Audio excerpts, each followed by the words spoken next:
and welcome back to a very joyous and very happy What the Falk Sunderland review show as we run over our very enjoyable 3-2 Monday night win over Middlesbrough at the Riverside. In further good news, I have finally subscribed to Zoom Premium, and in further good news, I'm joined by three lovely guests to discuss the magnificent win on Teesside. First and foremost, the loveliest of them all, it's the bearded chef. It is Dave Lawrence. Dave, how are you, mate? You okay? Yeah, very well, thanks, mate. Easy to be in a very good mood after that last night. Put us through the mill a little bit, but I'm sure we all came with the same conclusion. We're clearly the best team in North Yorkshire. I mean, the North East, sorry. I'm also joined by Sophie. Sophie, no two penalties to discuss being missed this weekend, but this week, sorry. How are you doing? You all right? Yes, I'm really good, thank you. Feel like I've slept with a coat hanger in my mouth. And yeah, just woke up feeling absolutely amazing on cloud nine. Yes, I feel exactly the same way. Pete, you're also joining us from China. I don't know what time you watched the game, mate, but how are you? Are you all right? Wo Hengao Xing, I am very happy. Ni hao ma to everybody watching and listening and all of the rest of it. No, I'm great, mate. It was a 3 o'clock in the morning start for me. But yeah, grand. I've ridden a train from Shanghai to Zhejiang province, where I'm speaking to you from right now.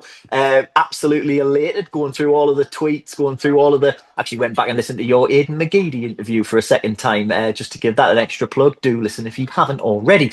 No, over the moon, mate. Absolutely class. Pete, as always, a salesman, unlike myself. Please unsubscribe and unfollow.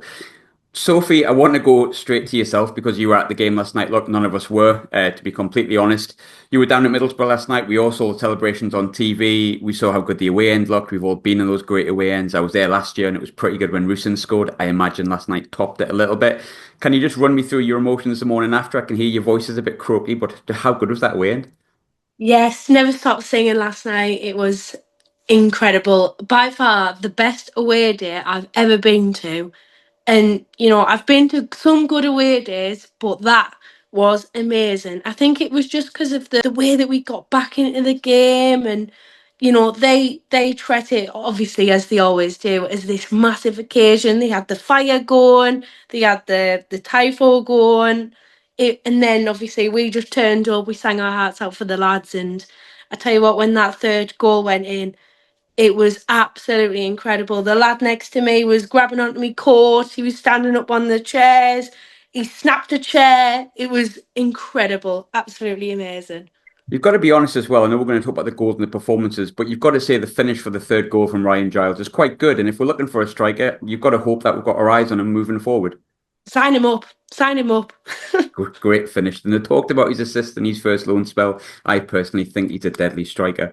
Dave, look, great win. I think, I hate discussing it, but to me, it's not a derby. I think people know I've worked for Middlesbrough in the past and I don't see it as such. But I think in the context of the season, the win is really big because Middlesbrough are just behind us in the table. I know they're quite a few points behind, but you wouldn't want to, God forbid, say automatic doesn't happen, then you get into a playoff situation. It's quite possible we could face Middlesbrough. We've taken 6 points from them, and we didn't even play that well. Sorry again. Start that bit again. You just died again, mate. I don't die on my end. The records on my end, no bother. Are you sure? Aye, go to my end, mate. But I apologise for interrupting that then. You're fucking better. But I'm not even going to edit that. But how are you feeling after that? Like, I mean, it feels like a big win in the context of the season, Dave. Yeah, exactly. I've heard the comparison to Ipswich a few too many times recently, and how we just won't go away and things like that. We've got this uncanny momentum. That result last night is huge, just for momentum going into the last third of the season. It's absolutely huge to have gone 1-0 down, to have gone 2-1 up. We've just done everything right. Yeah, it's massive. It's absolutely massive. It's even better that there's some salty Riverside tears. Yeah, I haven't got too many negatives about it. I might have done if the result had stayed at 2-2 again, unfortunately. But it doesn't matter. I think you tweeted it out last night about 100% Luke O'Nine's fault for the equaliser. But then someone commented, and then you went, "I don't care, mate. We won," and that's all it's about. Just keep winning, keep getting there. You look at what the other teams have done in the transfer window. we have no, I'm being brutally honest, we have no right to be hanging on to the coattails of them three teams above us. We have no right whatsoever. We finished 16th last season and we've signed a couple more players and getting an unknown French manager. So everyone can go on saying we're Ipswich, but we're nobody. Just ignore us. Just let us get on with our thing. And then when we beat Watford 9-0 on Saturday, don't stress about it. Don't worry about it. Don't big us up. It's just another day in the life of Sunderland. It's brilliant. It's a good day. It's a good day in the life. I've got to be honest. I'm fully enjoying it. I think, by the way, I've got to correct myself. I actually blamed Job originally for that. Looking back, not Job's fault. And I'm thankful that all of our followers, for once, put me in my place because I was absolutely, completely and utterly wrong. It was O'Nien's fault, with maybe a little bit of Job's fault, but mainly O'Nien. So yes, I'm wrong. It does occasionally happen. Pete, look, I feel like me and Dave and you and, Sophie in the Burnley game we discussed before, especially after the Plymouth game, responding to bad performances a few times this season. And as disappointing as Plymouth was, as disappointing as Burnley was in the way it ended, we discussed how confident we are in these boys responding. We were offered for the first 20 minutes, but look, I felt like we dug deep. We got back into it. We came back out, and ultimately we didn't just come back out and get a draw or a point. We got a win. How pivotal is that performance of the season, considering how badly we actually started for the first 20 minutes? Yeah, look, they were poor in the first 20 minutes. I was a little bit concerned about what I was seeing, and there was chances that if Borough had taken them the way that perhaps one of the top teams in the Premier League had taken, someone could have found themselves 3 down by about 25 minutes in. Thankfully, it didn't end up like that. But the 3 points are absolutely crucial because it keeps us in the hunt for the top two. It pulls us away from dropping out of the playoffs, which now seems like it would take an absolute disaster for it to happen. But it's the performance that you said there, because you've got Wilson Isidor. The lad missed 2 penalties and he was getting a bit of stick for doing that. He had a goal ruled off for offside. To take that goal the way he took it, to play put in the performance that he put in last night, he was unplayable for them at times. I mean, there was another one where he got a shot away that was going in the bottom corner and the Borough keeper gets a hand to it. It would have been a fantastic goal, but it's the type of goal we're starting to know that he has in his locker. To see that performance from him, to see Enzo Lafay, what do you say about him? I mean, it doesn't seem fair. I apologise if you can hear my daughter screaming in the background. She's a huge Enzo Lafay fan. Unfortunately, I'm sat in the one place in my wife's auntie and uncle's house which the Wi-Fi covers properly. But yeah, so look, Enzo Lafay, absolutely phenomenal. I mean, there was even a touch from Chris Mepham at one point that would have put Zidane to shame. I mean, Dave did point out to me that there was no way he meant it whatsoever, but it was a lovely little chip around the Borough attacker. Look, that's a performance, not just because of the result, but the way that the lads all came together, and you could see them from the end there, the celebrations, the team spirit that exists. That will cement that team spirit further going into what is, this is the business end right now. This is the, we're playing for all of the marbles. I'll try and use as many more cliches as I possibly can. It's big. In order to get over the line that Sunderland are looking for, which obviously is the Premier League, last night will have only filled them with buckets and buckets of confidence because, there's a few individual mistakes that I can point out, and I don't think Luke O'Nien had his greatest game in a Sunderland shirt, but overall that team were perfect last night, and with probably, the exception of Romain Mundle coming back in there, or Tommy Watson, whichever one decides that they're going to do it. That's our first team. That's the team that's going to be playing. So huge, obviously for the 3 points, but huge, the confidence that it'll give the lads going forward. Sophie, I wanted to chat about Wilson Isidore. I felt really sorry for you. The first show you did, Wilson Isidore missed 2 penalties, and I was like, oh shit, brilliant. Why couldn't this have just been the Stoke game where everything was great? But I think part of that response to poor performances almost every time has been Wilson Isidore. He signed on a permanent deal since the last time, we all spoke. He missed those 2 penalties at Burnley. But I think for me, what we're probably forgetting because of how important those 2 penalty misses were at Burnley is that he also goes and scores a few days later against Derby. Randomly disallowed. We have no idea why. So he gets another kick in the arse, kick in the balls, whichever you prefer. Then he goes and scores goals against Plymouth, and we haven't played very well. Gets a finish out of nothing when he pretty much had nothing to do with all that game, I think.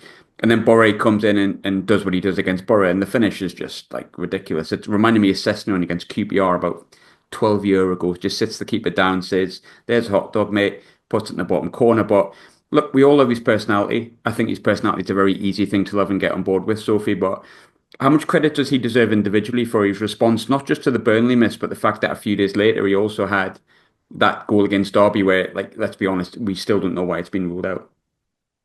Absolutely. He deserves all the credit that you can give him because something like that is so demoralising and can really, really knock a player. I mean, you've seen it time and time again. Players, regardless of the level, they have a setback. And I think for everything in this league is about momentum. It's about momentum. It's about, can you string 3 wins together on the bounce? That's a really hard thing to do. As we've seen this season, not many teams do that. And for him to keep going, and I do think a lot of that is down to the support he's got from us as fans.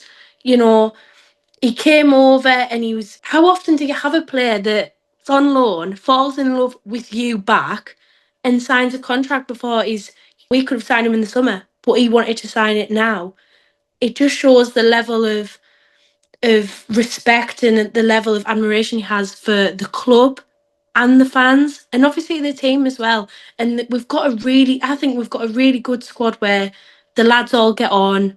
You don't often have that with teams, but when you're going on to achieve something at the end of the season that could be quite special, you need that. And you see in the interview with him and Enzo at the end, they've got a great rapport, and that's just great for us to see as fans. I love the fact that he was like, "We'll miss you, Mike," and all that stuff. That was very nice because I think it's probably something in the context of a game like that, the way he performed, the way we got the results, easy to forget. But I also love the fact that he turned into translator for Enzo, who had absolutely no idea what the Sky Sports commentator was asking him. But also with Wilson, look, I said before, I don't see Borough as a derby. I just don't. However, if say Hayden Hackney had put the Borough shirt on a flag at the Stadium of Light and then lofted it above his head.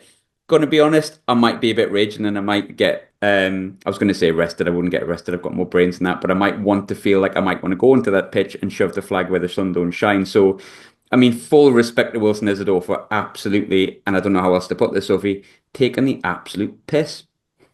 Absolutely. Absolutely. You would be raging if that happened at the Stadium of Light. And they were, seeing their fans because we had a perfect view of their corner going up and they were all going, get it off him, get it off him. It was absolutely amazing. But I love when we've got players like that who rile up the other team so much. Oh, he was just incredible. He really was. Yeah, and I think there was a moment with Wilson as well, but we'll talk about his goal and the things they did afterwards. But I felt Dave, I don't know if it's even worth mentioning because there's so many good things to mention. We've still got to go with Enzo Lafay yet, but there was a chance where Wilson, I think he broke free and it looked like there was 2 defenders on him. He's never getting the shot off here. And the keeper's had to make a brilliant save to the point where I don't know whether you noticed, the keeper had to change his body shape so much. And there's a great save to be fair to Travers. He's almost like injured his back a bit doing it. But I think as I said before, it's easy to get wrapped up in Wilson's personality. And I liked being wrapped up in that personality because ultimately I love the way that he is. I love the way he interacts. But I think what's probably underplayed sometimes, Dave, because of how much we love him as a person, is just how good of a striker he is. I mean, someone referred to him yesterday, Dave, as the championship Thierry, and I don't want to put any pressure on him, but you can quite clearly see that he's modelled his game on a player like that. And of course, he worked under him at Monaco when he was a kid. So, something's rubbed off a bit there, Dave, hasn't it? Absolutely. In an era of teams that try to press high, don't have so many low blocks, especially good teams for the level. Borough are not a bad team by any stretch of the imagination, but they will, because Michael Carrick tries to play football properly, unlike maybe a Preston back in the day, a Cardiff with a low block. It's a completely 2025 way of playing football. Wilson Isidore, his pace is scary. His calmness is a joke. He's fantastic. And yes, he is a very, very good striker. Kudos for Lee for pointing that out and not thinking he was a winger, because that is a ridiculous analogy to say that he's a winger. Whoever said that, Graham Falk, David Lawrence, absolute idiots. This is why Lee is no longer part of the podcast. You can't be proving me wrong. We've always said we'd love to be wrong if it benefits Sunderland, more than happy to admit it. It's an absolute joy to watch. He's everything, as Sophie said. His personality is well aligned with the fans. How many times have we said regarding managers, players, they have to be an extension of the fans, really. I'm not quite sure Reggie Labrie fits into that remit. He's quite calm and composed compared to 48,000. It is good. It is good. But yeah, it's fantastic.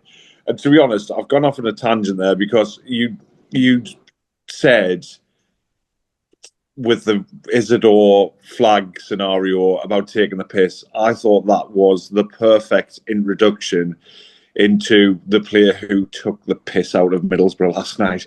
Because, wow, absolutely wow. I was buckled when he did it. And I mean, it's like, again, I'll repeat, like, I wouldn't have worked for Middlesbrough if I found them being a rivalry back when I was younger. If someone had done that, if anyone had done that, I'd have been fuming. If Leicester City's captain had done that, I'd have been fuming. I think it's quite clear there's a little bit of needle between, some fans, some fancy Derby and Middlesbrough fans clearly do as well. For him to do that was kind of like he was planting his flag on the ground, planting his flag in the ground of like, this is my real arrival, this is my permanent arrival. Yeah. And I felt like Graham Souness would have been very, very, very, very proud of him, mate. But which one took the piss more? Was it Wilson Isidore or was it Enzo Lafayette? I mean, Enzo Lafayette. Wow. You've got to remember, not only has he had that game last night, which was phenomenal, playing out of position, Luke Ayling is no mug. Borough fans might tell you that he's terrible, but he has been the consummate professional for probably around about 12 years, I would have thought. He looked like an amateur last night, though, mate. Oh, my God. You could see in his face, he wanted to get close. Every time he got close, he got nutmegged. He wanted to drop off. Every time he dropped off, Lafayette was gone. That was impressive. I dare say that the Lafayette performance was a bigger piss take than Isidore putting that shirt on that flag. By the way, I don't know whether anyone noticed, and I don't like to bring crude, horrible things into this podcast, but did anyone notice that Enzo Lafayette commented in his broken English last night that Luke Ayling wants to keep coming on him?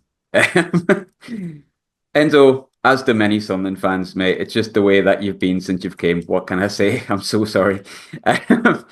Pete, one player, look, we're going to chat about Enzo because I think we sort of need to, but I can't. I don't want this podcast to go without me discussing Daniel's performance. And what I mean absolutely wonderful.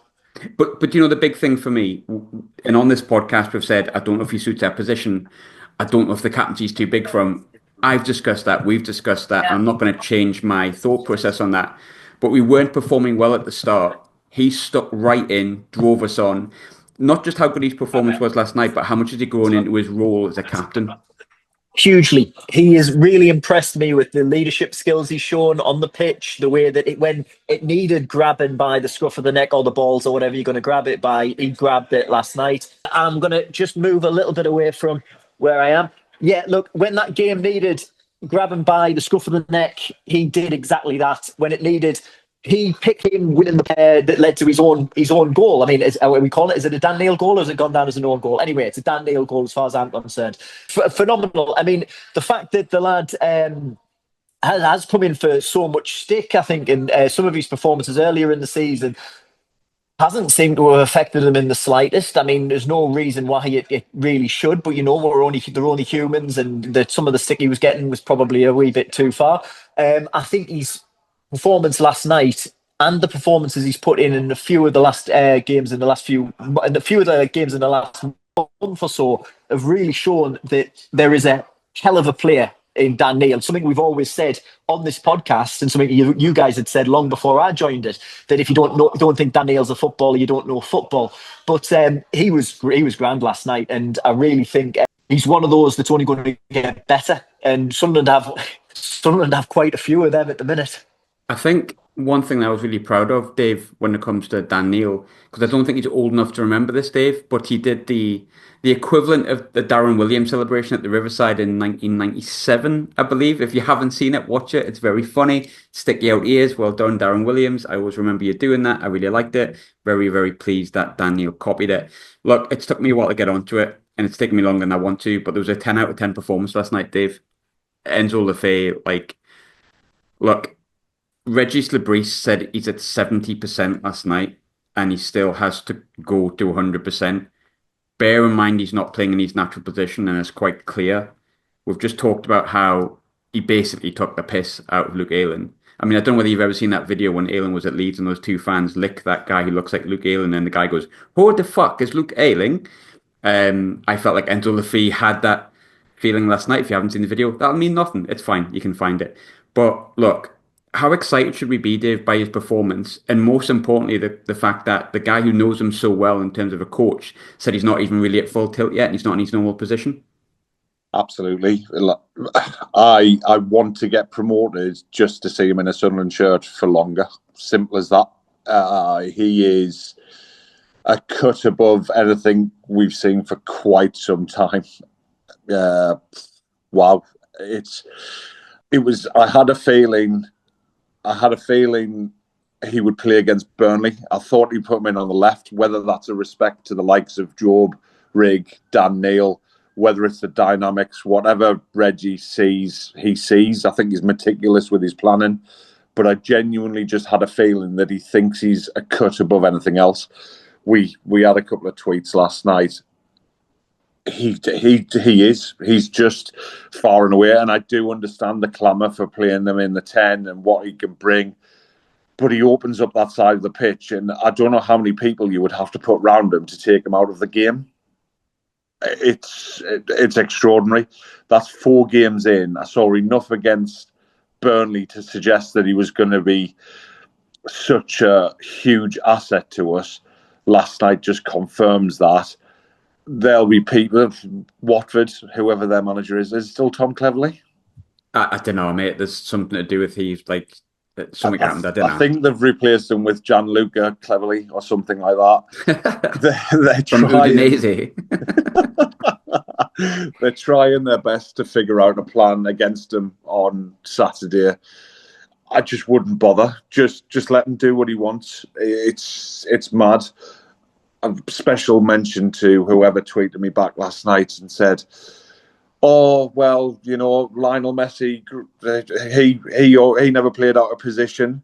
Well, no, like I said, the greatest player to But he could. But he could. He could. But also the greatest player in the world. You just let him play where he wants. You let him do what he wants. So it's slightly different. And also, could Messi do it on a Monday night in Middlesbrough? Chances are he couldn't. Rob Ayling. Rob, he's probably got Rob Ayling, who's Luke's cousin from down the way. He'd probably have more chance of keeping them in his back pocket. I do love it when this podcast gets delirious because we're going to win the league at a canter. Sophie, if there's any negative from last night, and there's not many at all, but I think, I always say Twitter's not a thing to judge, a barometer to judge anything, but I think I'd be wrong if I didn't say I thought if there was a poor performance last night, I thought 09 was poor again. I think, look, it was his fault for the second goal. I think since the Sheffield United game, he hasn't quite looked himself, and he did contribute to that second goal when we were well in control, and I thought it looked like we could have went 3-4-1 up if that had continued. Whilst I am not concerned about Luke O'Nien as a player, I actually rate him really highly. I think he'll come out of this. I think he's shown time and time again he can come out of bad form. Is it potentially time to bring Ballard back in, or are you not that concerned by his performances? Do you think I'm maybe just being a bit harsh? I mean, I love Luke O'Nien. I absolutely love him. I just love his character. But that being said, we're not a charity case and we don't want to be dragging people along. That I personally think as the stakes get higher for us, you can really see the lack in quality in his performances. Like last night, we saw it. Obviously, it's different when you're in an away end to when you're watching it on the TV, but the general feeling was that he did cost us that goal. And, sometimes I think when he's carrying the ball out, I don't feel as nervous as what I do as if Chris Mepham would be or Ballard would be, because I think that's just the midfielder in him in terms of distribution. However, reading the game but I guess he's not a centre back as we want to call it, but maybe it is time for Ballard to come back into the fold. I mean, on paper, that would be the perfect centre-back pairing for us, really. So, I don't know. It's a tough one. It's a tough one because of his character, and you know that he can, he gives 110%. But is that a detriment to us? It's one for the manager to decide, I guess. I feel like with O'Nien, like I've seen him be very, very capable at centre half for a very, very long time, and I think personally believe it is his best position. But look, whether you there's not many negatives about Sunderland, but like as you say, we're striving to be an automatic promotion team or a team that can win the playoffs. And I feel like with O'Nien at the minute, he is letting us down a little bit. I like the fact that he brings the ball up from the back. I think he is the best at doing that, and that does aid our forward play. But for me at the minute, it's a bit of a shame to see. And I know Ballard's not been perfect this season. There's been a few times he's been a bit off, Plymouth away, but I think the games he was playing when he kept O'Nien out of the team before he got injured, Norwich when he scored, Swansea when he scored, he looked relatively decent. I know he had a poor first 20 minutes at Swansea, but Ballard is obviously a very, very good defender, someone that before the season you would rate as potentially our best centre-half before Mepham came in and decided he was obviously the Welsh Franz Beckenbauer. But I feel like with O'Nien, where O'Nien on current form, where his squad position is as someone that can fill in across the back, we've got Aji's currently out injured until the end of the season, so he can fit in at left back. If Trey's not fit or not performing, and there's question marks about his passing at the moment, he can fit in at right back, and we know he can fill in at centre back as well. I think for me, moving forward, just based on his past month, I think you need to look at moving O'Nien out because there's been a few goals that he's cost us recently, and last night being another one, which is it's not a negative that I want to put in this. But at the end of the day, we do have to discuss the game in full. But Dave, I heard you breathe there, mate. Do you want to say something? Yeah, that is my calling. There is one negative. Luckily, just call me Ben.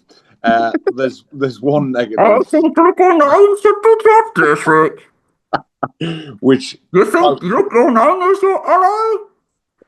I was born into Luke O'Nien, made by Luke O'Nien.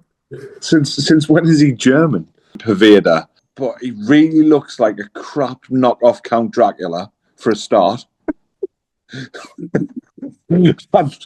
I'm no oil painting. It would be wrong of me to not bring up the transfer deadline because I think we sort of need to. I'm going to really quickly check Sunderland's Twitter to make sure that nothing has been confirmed that I didn't know. But I think it seemed to be widely reported that what we've brought in is Jayden Danns. That's it. We have discussed the transfer window quite a bit because, well, it's fun to discuss a transfer window, isn't it? Like, it's kind of one of those fun things. We haven't confirmed him as yet. Hopefully we do, but I think the media team were busy last night was the actual tweet, Dave. But it looks like only Jayden Danns would be the one coming in. There's an argument to say we could have done with a little bit more elsewhere, but, January ends all FA, and then you brought in Jayden Danns potentially as well, which, by this point, hopefully it'll be announced. And then on top of that as well, you've got your players coming back from injury. How do you feel about squad strength going into the second half of the last 4 months of the season? It's probably, especially when you compare it to the likes of Sheffield United and stuff, and the business that they've done, it probably doesn't seem like enough. But the one thing we have got is this togetherness, which kind of gives us a little bit. Oh God, I've just heard Glenn Little walk in the door. That's clear. I'm just like, oh, hi Dave, how you doing? How's the old podcast going? Here he is. There's Blakey just walking in the background. That's hilarious. Sorry. Oh my God, I'm on one today. I apologise to everyone. Has he still got a massive nose? Oh, massively. He is the double of Blakey off on the buses, which is hilarious because when he was at Burnley and he was playing with Robbie Blake was not known as Blakey. It was Glenn known as Blakey. Hilarious. Stan Tennant apparently used to have a right field day with a pair of them. But yeah, I think that our extra man this season is the squad togetherness. I think it's brilliant. I think it's fantastic. I wouldn't back against us, that's for sure. It'd be such a Sunderland thing to do to not be as strong as everyone else, but actually get promoted. My dad's been going on, he's 75 now. He's been going on for the last 2 months saying we're going to finish second. I was worried at one point that we'd be 6 points behind Sheffield United. We're only 3 away from them. We've done the double over Borough. We took 3 points off Sheffield United. Oh, anything can happen. There's still plenty of twists, but it's hard not to start getting excited, I think. Yeah, no, absolutely. And I feel excited about it as well. And I think when I go back to the great Sunderland promotion teams, all of them have had different variations of quality. Mick McCarthy's very different in comparison to Peter Reid's the second time.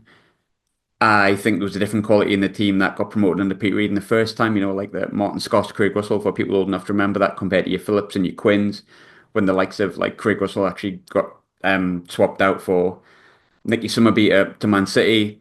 And then you look at Mick McCarthy's team that got promoted. I mean, unbelievable that we won the league, considering, that team wasn't anywhere near the same level of quality, which I'm sure they won't mind me saying, as the Phillips and Quinns was. What they all had was a real team ethic and a real team togetherness. And I mean, when you get players on this podcast and other podcasts and on the Sunderland podcast and chatting about the time at Sunderland, they all talked about how like they'd work their arse off for each other.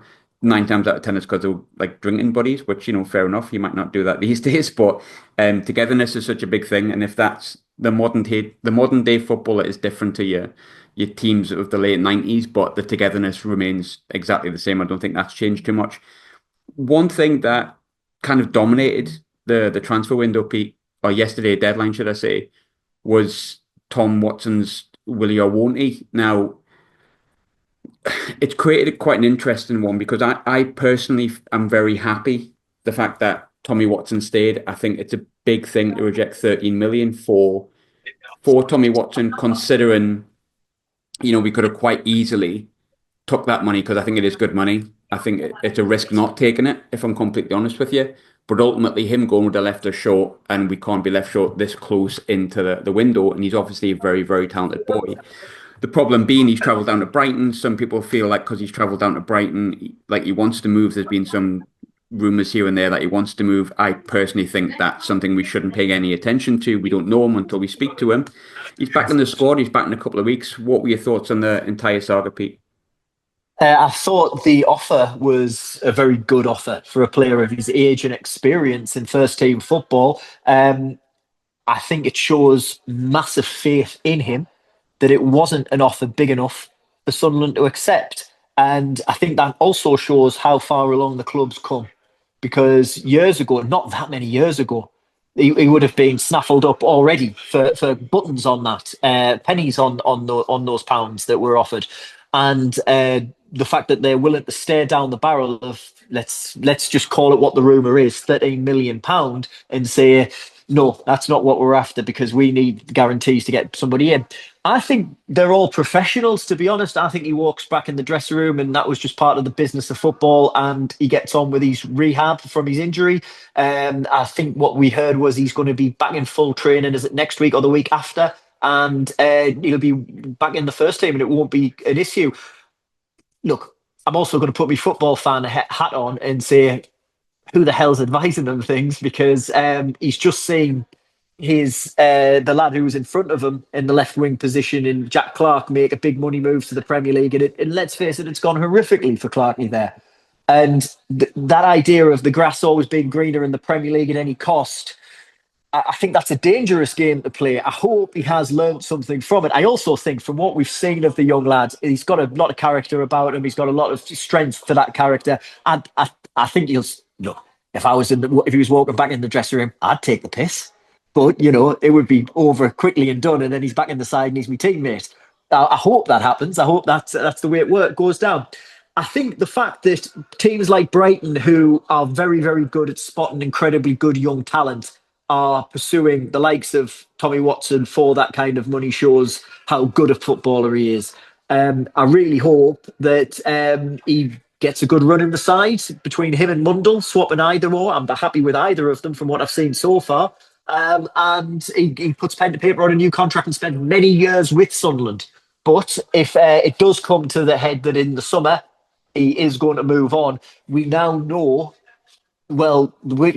clubs now know what they've got to beat if they want to sign Tommy Watson. They've got to put in bids of upwards from that 13 million mark, really. So, look, it didn't feel great, I have to say. At the time, there was moments where I was like, all right, fair enough, it's done. I'm happy with 13 million. Let's just move on as long as there's somebody coming in. But ultimately, yeah, looking at it this morning, because it was this morning my time when the window closed, I thought, great, I'm glad he's there. And let's just get on with the business of playing football. And that's what I hope happens. The big one for me with Tommy Watson as well. And look, I'm not saying that I'm right or anything like that, but and I think it's very natural, especially when you see an 18-year-old talented Sunderland players travel down to Brighton. You kind of do get your pride hurt a little bit because you ultimately want him to stay. And then, like you say, you go, oh, 30 million's good. He's only started 3 games, X, Y, and Z. But I think with Watson, there's a lot of people saying, look, if he's travelled down, he wants to be away. And there's rumours that, oh, he doesn't want to be here. He doesn't want to sign a contract. What I would say is the club must be confident that he's not that unhappy here to reject 13 million. So there's also that thought process, which I feel has probably not been looked at enough.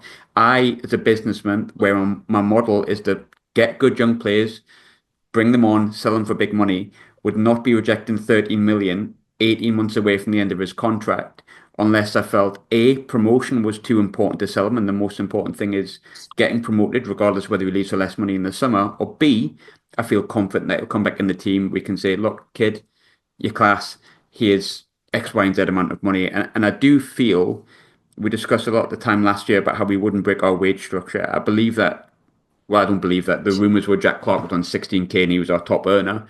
There's an argument to say that bringing in Enzo Lefebvre and, if we're paying, I think they said we're paying all of his wages, as Fabrizio Romano said, and he's a relatively well-connected guy, shall we say. I believe that might have changed. There might be a bit more room. And we talked a few weeks ago about how Enzo Lefebvre's signing may be that next step in Sunderland's progression under KLD. So potentially we could offer him a bit more money if he proves himself worthy of it come the end of the season. And then if he doesn't, there may be £13 million on the table in summer, and we might be in the Premier League at that point. Absolutely. And also, a lot of the talk about, oh, well, if he wants away, he can fuck off and all of that stuff. Well, there's nothing wrong with ambition. I want these boys to have ambition. I want them to play in the Premier League. Ideally, I want it to be with Sunderland. But also, I think the whole travelling down thing, I think if we, just to try, I'm basing this on absolutely nothing other than logistics of how medicals and everything like that would happen for a transfer, talking about £13 million plus everything like that for an 18-year-old. In order for that deal to go through, somebody had to move somewhere. So, because Brighton's a hell of a long way from Sunderland. So if he went down there, because that's part of the negotiation part of it. Also, there was talk of us being in for the winger coming from, I forget his name now, the Ivorian guy. Left winger from anyway from Brighton. We would have had to do our due diligence medically on him as well. So we don't know if he went down there with part of the Sunderland medical team on the proviso of that happening. There's a lot could have gone on behind the scenes there that meant that they wanted him moving as part of the negotiations, because these are big money deals that pick careers of football directors and recruitment people. They live and die on these type of decisions. So, look, I don't have too many worries about Tommy Watson coming back into that Sunderland dressing room and hopefully getting a bit of stick, but then moving straight on and playing his heart out in the left wing in red and white. What I'm saying is Wilson Isidore needs to get him in the head, ruffle his hair a little bit and go, yeah, daft sod, and then we get back in the team. Absolutely. Just to go back to one thing you mentioned earlier on, fair play to Enzo Lefebvre for fronting up to the cameras in a language that he's clearly not 100% confident in, and fair play to Wilson Isidore for stepping in there. I spend a lot of my time outside. I've spent almost half my life outside of the UK. I spend most of my time speaking languages that aren't English, and the idea that you go out and do that as a live interview after playing the type of game that he played there. Phenomenal. So, there is that nucleus of that team that's there. I think Tommy Watson will be welcomed back in there. And as you say, the likes of Wilson Isidore, who's clearly willing to step up and be a big brother type player in the squad. Happy to see that. I think he'll be welcomed right back. I wish he was my brother. I DM'd him again last night. He's not replied yet. It's all right. I'm sure he will. Wilson, please be my friend. I just keep messaging him saying I love you, mate. And I don't care how fanboyish that is. I might be 39 this year, but it's completely fine. Sophie, Pete, Dave, look, there's no better way to finish that. It's been a great week. Onwards to Watford. But thanks very much, all of you, for joining me again. There you go, Sunderland. It's as close as I can get to how we're the lads in Chinese. Bye, I guess.